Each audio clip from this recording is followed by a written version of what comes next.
হরি বল বল না। তখন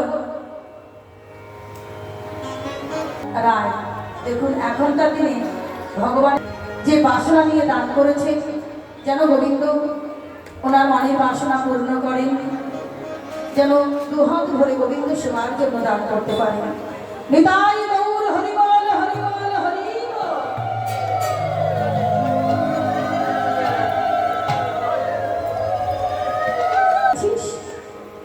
এই সাঁঝের বেলা বলছে হ্যাঁ কেন এসেছি জানিস? বললেন বল না কেন এসেছিস?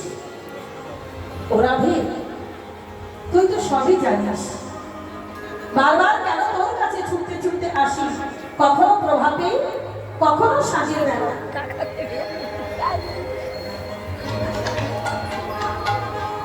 তো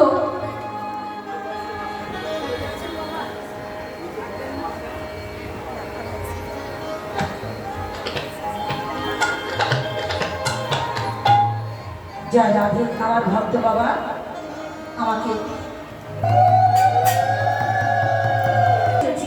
বলছে হ্যাঁ তোর বধূর কথা কিঞ্চিত আমাদের কাছে প্রকাশ কর। আজকে কি প্রকাশ করবি তুই জানিস? তখন বলছে সখী রে, দেখেছে আমার নয়ন,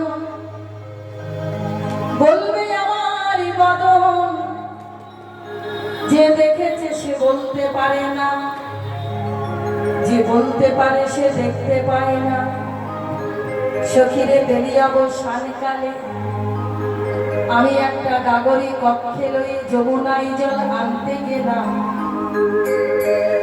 আনতে গিয়ে অপরূপ রূপের মানুষ আমার বধূর রূপে নয়ন দিয়ে, আমি ঘরে ফিরে এসে ওই রূপের কথা কিছুতেই আমি ভুলতে পারছি না।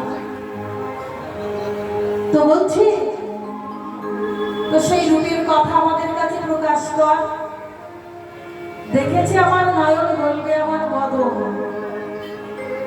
যে দেখতে পারে সে বলতে পারে না, যে বলতে পারে সে দেখতে পায় না।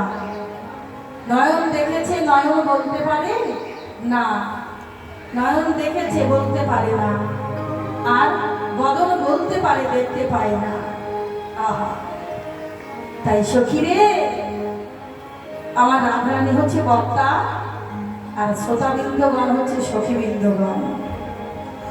তাই বধূর কথা প্রকাশ করছে সখী, আমি কি আর রূপের কথা বলতে পারি?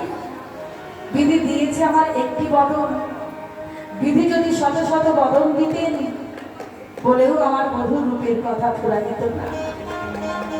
তাহলে স্বামী সখী ও